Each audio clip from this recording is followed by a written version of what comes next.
Good afternoon, everybody. How are we? It's a newsy day indeed. And last night we saw the very best of America. After spending nearly 300 days aboard the International Space Station, Butch Wilmore and Suni Williams are back on Earth. These two incredible astronauts were only supposed to be up there for 8 days, but because of the Biden administration's lack of urgency, they ended up spending 9 months in space. Joe Biden's lack of courage to act boldly and decisively was a big reason why Butch and Suni did not make it back until yesterday. But President Trump doesn't waste time. Immediately after taking office, President Trump directed Elon Musk and SpaceX to rescue these brave astronauts alongside NASA. The president also called the acting administrator of NASA and told her to bring the astronauts home as soon as possible. As acting administrator Janet Petro said herself yesterday, per President Trump's direction, NASA and SpaceX worked diligently to pull the schedule a month earlier. The president looks forward to welcoming Butch and Suni to the Oval Office when they are recovered. This historic mission brings new meaning to President Trump's promise to always look out for the forgotten man and woman. On another important matter, yesterday, President Trump and President Putin spoke about the need for peace and a ceasefire in the Ukraine war. Both leaders agreed this conflict needs to end with a lasting peace and also stressed the need for improved bilateral relations between the United States and Russia. President Trump also spoke with President Zelensky this morning to align both Russia and Ukraine in terms of their needs and requests. As President Trump has said repeatedly, the precious lives and money that both Ukraine and Russia have been spending in this war would be better spent on the needs of their people.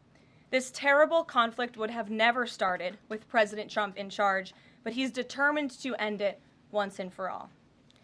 President Trump also promised maximum transparency and a commitment to rebuild the trust of the American people in our intelligence community.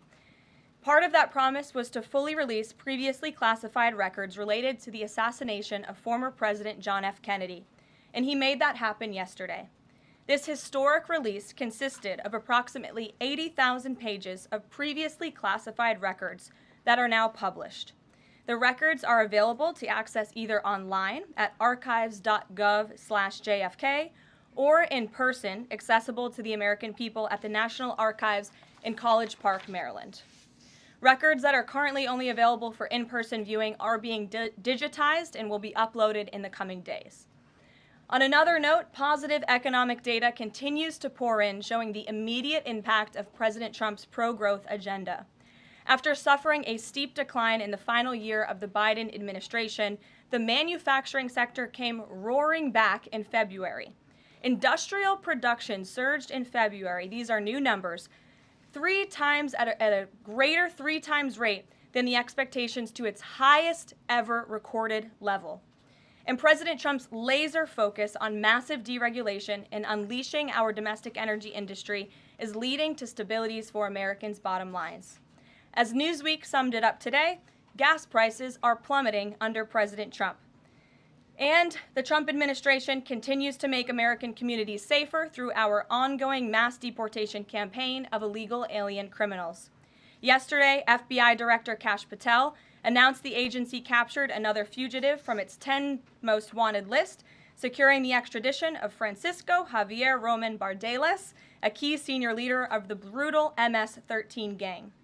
And the brave men and women of ICE also arrested a number of dangerous aliens across the country in recent days. You will see them on this screen. ICE San Francisco just arrested a citizen of Guatemala convicted of sexual battery. ICE New Orleans arrested a citizen of Ecuador convicted of rape in Suffolk County, New York. ICE Atlanta arrested a citizen of Mexico convicted of assault by strangulation. ICE Dallas arrested a citizen of Mexico convicted of assault with a firearm and rape with a foreign object. And ICE Houston arrested a citizen of Guatemala convicted of indecent sexual contact with a child in Texas. These are heinous criminal alien monsters who the previous administration allowed to flood into our country. And every time President Trump and this team deport one of them, our country becomes safer. Finally, before I open it up to questions, I want to tout how successful our efforts have been in filling out President Trump's administration. There have been a record number of 281 Senate confirmed nominations already, with another 280 in process. Here at the White House, OPM and GSA, we have filled 100% of the total number of slots. And this is a record number of placements in the first 58 days of any administration, and a testament to the caliber and the sheer quantity of talented people who want to work for President Trump to make America great again. Here in our new media seat today, we have Katie Pavlich. Katie is the editor of townhall.com, which is a subsidiary of Town Hall Media.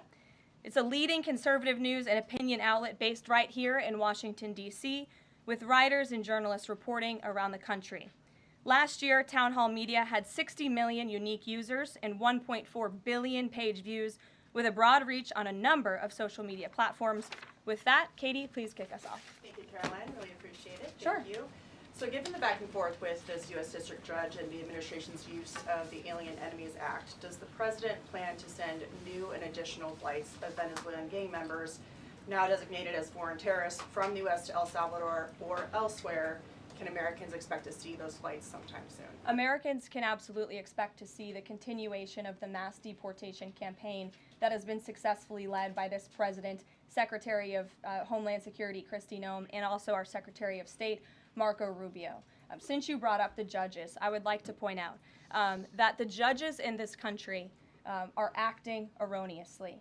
We have judges who are acting as partisan activists from the bench. They are trying to dictate policy from the President of the United States. They are trying to clearly slow walk this administration's agenda, and it's unacceptable. As the President said last night, we will continue to comply with these court orders. We will continue to fight these battles in courts, but it's incredibly apparent that there is a concerted effort by the far left to judge shop, to pick judges who are clearly acting as partisan activists from the bench in an attempt to derail this president's agenda. We will not allow that to happen. And not only are they usurping the will of the president and the chief executive of our country, but they are undermining the will of the American public, tens of millions of Americans who duly elected this president to implement the policies that are coming out of this White House. And then one more question. Senate Minority Leader Chuck Schumer said yesterday that he was united with Democrats in working against Americans who, quote, their attitude is, I made my money all by myself, how dare your government take my money from me? Or, I built my company with my bare hands, how dare your government tell me how to treat my customers? What is the president's response to this, given his upcoming tax agenda and need to work on Capitol Hill? Well, we certainly hope that Democrats all of a sudden are for more money in the pockets of the American public. The president has made it incredibly clear that he is committed to tax cuts. He is committed to passing a big reconciliation package later this year, ending no taxes on tips, taxes on overtime, no taxes on Social Security for our hardworking seniors. And we encourage everybody on Capitol Hill to support that when it comes to the finish line, especially Democrats who clearly need a boost from the American public right now. Their approvals are at an all-time record low. Thanks for being with us, Katie. Garrett. I have one other question, but I want to follow up on Katie's question, actually. You said the mass deportation campaign would continue, but she asked about the flights specifically. Will those flights to El Salvador continue while this case is being appealed? We don't have any flights planned specifically, but we will continue with the mass deportations. And I would just like to point out that the judge in this case is essentially trying to say that the president doesn't have the executive authority to deport foreign terrorists from our American soil. That is an egregious abuse of the bench. This judge does not have that authority. It is the opinion of this White House and of this administration, and that's why we're fighting this in court. And it's very, very clear that this is an activist judge who is trying to usurp the president's authority. Under the Alien Enemies Act, the president has this power, and that's why this deportation campaign has continued. And this judge, Judge Boasberg, is a Democrat activist. He was appointed by Barack Obama. His wife has donated more than $10,000 to Democrats, and he has consistently shown his disdain for this president and his policies, and it's unacceptable. You took me right where I wanted to go about the idea that these people are all foreign terrorists, but Judge Boasberg was originally appointed by George W. Bush and then elevated by Barack Obama. I just feel like I should clear that up. Well, let me just say something to that effect, Garrett. 67% of all of the injunctions in this century have come against which president? Donald J. Trump. Let me say that again. 60% of the injunctions by partisan activists in the judicial branch have come against President Donald Trump, and 92% of those have been from Democrat-appointed judges. This is a clear, concerted effort by leftists who don't like this president and are trying to impose or slow down his agenda. So, given that, do you think it's a good use of Congress's time and the president's political capital to try to impeach and remove a federal judge, which would take 67 votes you're unlikely to get in the Senate? Well, look, the president has made it clear that he believes this judge in this case should be impeached, and he has also made it clear that he has great respect for the Chief Justice John Roberts, and it's incumbent upon the Supreme Court to rein in these activist judges. These partisan activists are undermining the judicial branch by doing so. We have co-equal branches of government for a reason, and the president feels very strongly about that. Jackie. Thanks, Caroline. What options does the president have to, he says he's going to follow court orders. He wouldn't defy a court order, but he's raised these concerns about these judges acting in such a partisan way. What option does he have to ensure that his agenda continues to move forward while this is ongoing and the judges appear to be trying to just block and delay and impede? Well, you're right. They are trying to block, delay, and impede. This is lawfare. The president is no stranger to it. He faced it in his campaign, and this is a continuation of the lawfare that President Trump faced as a candidate, and he's now unfortunately facing as a president. Clearly, these partisan activists in the judicial branch didn't get the memo on November 5th when the American people overwhelmingly re-elected this president to continue with mass deportations. So White House counsel and the Department of Justice are working on this. They're appealing these cases, and we will continue to use the full weight of the White House counsel's office and the president's team of lawyers to fight this in court, because we know we will win even if we have to go all the way to the Supreme Court. One more on TDA. Andy McCarthy said in an interview with Hugh Hewitt, he certainly agrees with what the president is trying to do with the Alien Enemies Act, but he's not sure that the law is completely on his side. He cites some previous Supreme Court rulings dealing with enemy combatants in wartime, says that even they have a right to challenge their detention in court. He raised concern also that while TDA has been designated as a terrorist organization, these individuals hadn't been prosecuted for terrorism. So my question is, will the president ask Congress potentially to declare war on these cartels for the invasion that he's talked about so that he's on stronger legal footing? Well, we absolutely disagree with the legal opinion of the individual that you mentioned. We would not have moved forward with this if we didn't believe the president. This was within the president's executive authority to continue with this mass deportation effort under the authority provided to him under the Alien Enemies Act. And when you read the act, as I did last time at the podium, a predatory incursion is absolutely what has happened with Tren de Aragua. They have been sent here by the hostile Maduro regime in Venezuela, and the president, immediately upon taking office, designated TDA as a foreign terrorist organization. And under this act, it is within the president's authority to deport these terrorists. And anybody trying to defend these terrorists who have now been sent off of American soil should talk to the families of the individuals who these heinous monsters have killed and have raped. If you talk to those families, they are so heartened by the president's decision to take tough action and to use his executive authority, something that no other president has been willing to do, because President Trump does what he says he's going to do, and he is deporting these foreign terrorists from American soil to secure our homeland, and he's within his rights to do that. Very quickly Jennifer. on Tesla. Very quickly on Tesla. There's a website that's trying to dox Tesla owners across the country and saying they're only going to take down personal information when people show that they've sold their cars. What's the administration going to do about that? I haven't seen that website, but we certainly think it's despicable, the violence that has taken place against Tesla, the company, its employees, and also just Americans who have chosen to drive an electric vehicle. Many of them are Democrats, by the way. Democrats were big supporters of Tesla and of electric vehicles until Elon Musk decided to vote for Donald Trump. So we would like Democrats to also come out and condemn this heinous violence that we have seen, and I believe the Attorney General has said she's investigating these incidents as acts of domestic terrorism. Jennifer. On Ukraine, can you say, is the White House going to pause foreign military aid or intelligence sharing with Ukraine, as Russia says it's pushing for? And then I have a follow-up on the Federal Trade Commission. Sure. When it comes to Ukraine, I do have a statement for you from the National Security Advisor and also the Secretary of State. First, I'd like to reiterate what the President said earlier following his call with President Zelensky this morning. He said he just completed a very good telephone call with President Zelensky. It lasted approximately 1 hour. Much of the discussion was based on the call made yesterday with President Putin in order to align both Russia and Ukraine in terms of their requests and needs. We are very much on track, and I will ask Secretary of State Marco Rubio and Mike Waltz to give an accurate description of the points discussed. That statement will be put out shortly. While I have that statement for you right here, bear with me as I read it. Today, President Trump and Ukraine's President Vladimir Zelensky had a fantastic phone conversation. President Zelensky thanked President Trump for a productive start for the work of the Ukrainian and American teams in Jeddah on March 11th.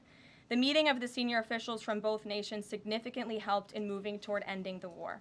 President Zelensky thanked President Trump for the support of the United States, especially the Javelin missiles that President Trump was first to provide in his efforts towards peace. The leaders agreed Ukraine and America will continue working together to bring about a real end to the war, and that lasting peace under President Trump's leadership can be achieved. President Trump fully briefed President Zelensky on his conversation with Putin and the key issues discussed. They reviewed the situation in Kursk and agreed to share information closely between their defense staffs as the battlefield situation evolved. President Zelensky asked for additional air defense systems to protect his civilians, particularly Patriot missile systems, and President Trump agreed to work with him to find what was available, particularly in Europe. The two leaders also agreed on a partial ceasefire against energy. Technical teams will meet in Saudi Arabia in the coming days to discuss broadening the ceasefire to the Black Sea on the way to a full ceasefire. They agreed this could be the first step toward the full end of the war and ensuring security. President Zelensky was grateful for the president's leadership in this effort and reiterated his willingness to adopt a full ceasefire. President Trump also discussed Ukraine's electrical supply and nuclear power plants. He said that the United States could be very helpful in running those plants with its electricity and utility expertise. American ownership of those plants would be the best protection for that infrastructure and support for Ukrainian energy infrastructure. President Zelensky also thanked President Trump for continuing to push humanitarian concerns, including the exchange of prisoners of war. He noted they had just had a successful exchange and thanked the president for his leadership on that. President Trump also asked President Zelensky about the children who had gone missing from Ukraine during the war, including the ones that had been abducted, and President Trump promised to work closely with both parties to help make sure those children were returned home. They agreed all parties must continue the effort to make a ceasefire work. The presidents noted the positive work of their advisors and representatives, especially Secretary Rubio, National Security Advisor Mike Waltz, Special Envoy Kellogg, and others. The presidents instructed their teams to move ahead with the technical issues related to implementing and broadening the partial ceasefire. The presidents instructed their advisors and representatives to carry out this work as quickly as possible. The presidents emphasized that in further meetings, the teams can agree on all necessary aspects of advancing toward lasting peace and security. That is a lengthy statement that was just given to me, so thanks for bearing with me. Our office will, of course, provide this after. And as you know, as I just pointed out in the statement, the president's team of negotiators and national security experts will be heading to Saudi again later this week to continue working on and ironing out the details. But I would just like to emphasize we have never been this close to peace, and it's only because of President Trump that we are here. I think a couple of years ago, as you all reported on the war, it was incomprehensible to have a partial ceasefire in this conflict. And today, that is true because of the leadership of this president. So you Mary. agreed to closely share information between their defense staffs. Does that mean all intelligence sharing will continue? So the White House is rejecting Russia's request to pause that? Intelligence sharing in terms of defense for Ukraine will continue to be shared. Mary. Thanks, Caroline. I have two questions. One on the United States Institute of Peace and then on the Supreme Court, if that's okay. Sure. So on the United States Institute of Peace, this is a little bit wild. I understand the old president refused to leave after he was removed from his position. He barricaded himself in his offices, had to be escorted out by police, left the building without Wi-Fi, telephones, elevators, and more, and is now telling media that Doge broke in and illegally removed him. So can you comment on this sequence of events and specify, did Doge illegally enter? I'm really glad you brought this up, Mary. We were made aware of this story by individuals at Doge, at Elon Musk's team, and also at the State Department who were unable to access this building. And it became very clear that there was a concerted effort amongst the rogue bureaucrats at the United States Institute of Peace to actually physically barricade themselves essentially inside of the building to prevent political appointees of this administration who work at the direction of the President of the United States to get into the building. There was a piece in the Daily Caller, thank you for sharing the truth on this, about what happened. Staff contacted the MPD in an attempt to prevent Doge personnel from entering. They barricaded the doors. They also disabled telephone lines, internet connections, and other IT infrastructure within the building. They distributed flyers internally, encouraging each other to basically prevent these individuals from accessing the building. I use this to say this is what Doge and this administration is facing. It's a resistance from bureaucrats who don't want to see change in this city.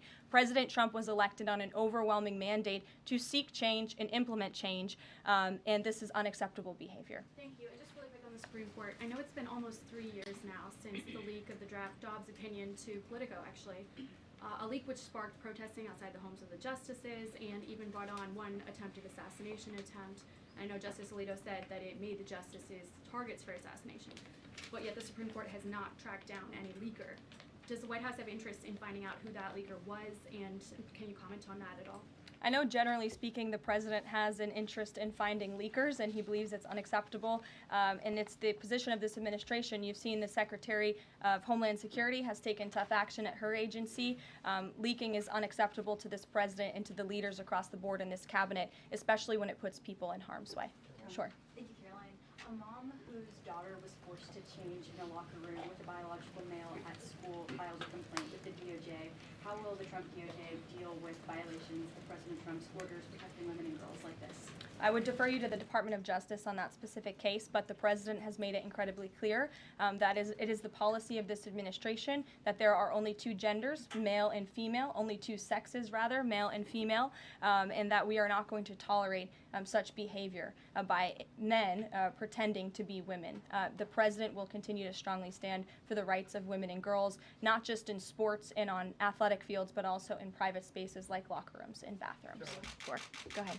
Thank you. On the FTC, two quick questions. Can you explain the president's thinking in his decision to fire the two Democratic commissioners, especially given that Mark Meadow is on track to be confirmed next week and there would be a Republican majority? My biggest question is why now?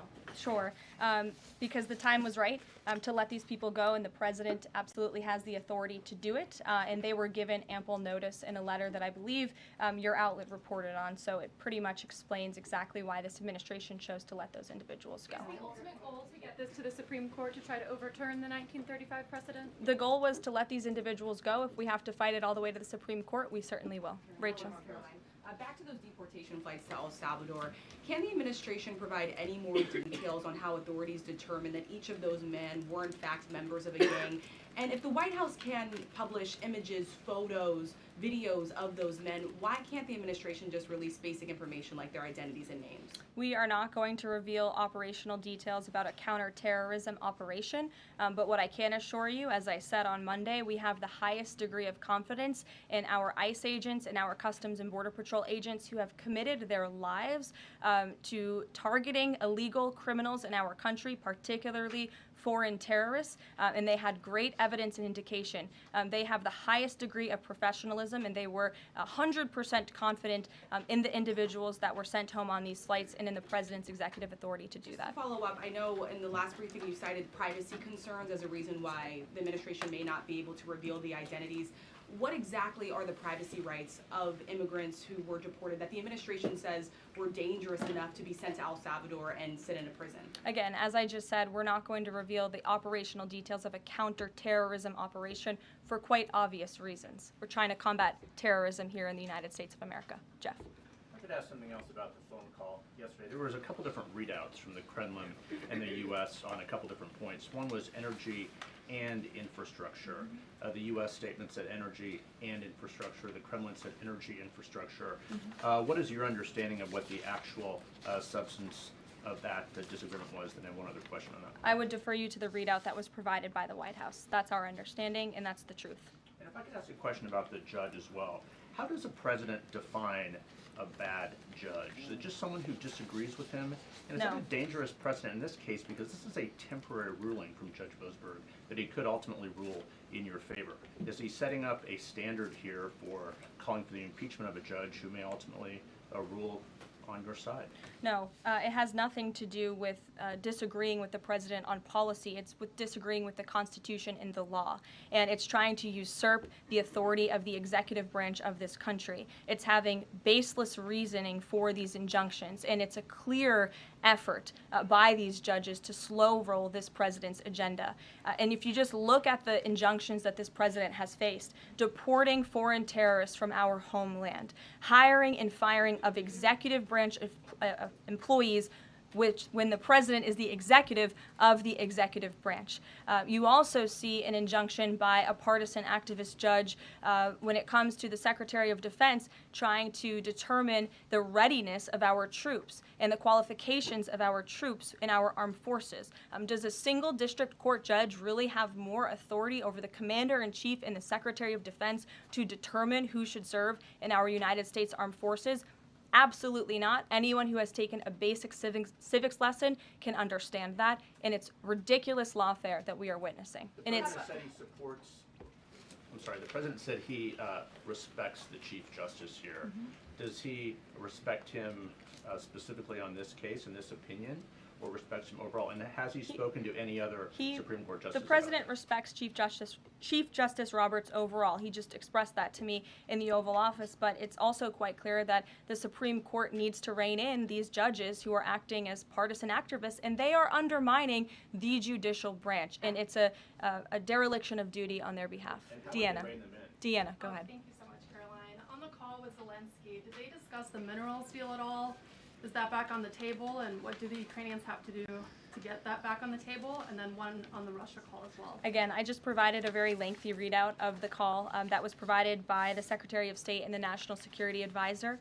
And now we have moved beyond the economic minerals deal. We are at a place of peace. We're at a partial ceasefire, and we're moving towards a full ceasefire and a long-standing peace in this conflict. And that's great news for the American public. The Kremlin readout mentioned that Trump and Putin spoke about potential U.S.-Russia hockey games. And the Kremlin readout also said that Russia wanted the U.S. to stop U.S. intelligence and U.S. funding to Ukraine. The president has said that that conversation did not happen. Just wondering if you can get us any more clarity on that. And also, again, if it's energy infrastructure or if it's energy and infrastructure, because I think there is a big difference between that. Again, as for the readouts of the call, I would defer you to ours. And when it comes to the topic of hockey, it did come up. However, we're more interested in securing a peace deal than scheduling hockey games right now. Sean. Hey, about the deportation flight. So was it the president himself who directed the planes to stay in the air after the judge ordered them to turn back? The president invoked the Aliens Enemies Act with a proclamation, which then directed the Department of Homeland Security and the Department of State to move forward with the plan of action. And as I said yesterday, all of the planes that were subject to the judge's written order took off before the order was submitted in court. I was asked and answered that question multiple times yesterday. Kate, go ahead. Is the president still considering pressuring Russia with sanctions or tariffs to try to get a full ceasefire? And is there any kind of deadline or timeline that the White House has in mind for when that pressure might ramp up? Again, the president had a nearly 2-hour-long call with President Putin yesterday. We provided a readout of that call, and we have his negotiating team heading to the Middle East this week to continue these discussions in regards to sanctions and any other details. I'm not going to give a readout of those from this podium. And on TikTok, is Oracle the leading contender for a deal? And would the U.S. back a deal that keeps TikTok's algorithm and the underlying technology still in Chinese hands? As President Trump does so well, we don't get ahead of ourselves when we are in the midst of the art of the deal. So when the president and this team are ready to announce a deal on TikTok, which is a high priority for the president, we will make that known. I've seen that reporting, but I'm not going to comment on it just yet. Sure, go ahead. Thank you, Press Secretary Leavitt. Some prominent Trump supporters have been making the case that Derek Chauvin deserves a pardon. They argue that he did not receive a fair trial. Joe Biden and other Democrats actually implied that he was guilty while the trial was going on. BLM rioters had these jurors under immense threat and pressure. Mainstream media, frankly, many news outlets here today are complicit here. They chose to ignore the autopsy report. They chose to ignore the full body camera footage. They decided to slander Derek Chauvin as a racist cop instead. Does the administration believe Derek Chauvin received a fair trial, and will they consider a pardon moving forward? The president has been asked and answered this question. He said it's not something he's considering at this time. Philip. Thank you. Two questions. First, just a follow-up on the readouts from those calls.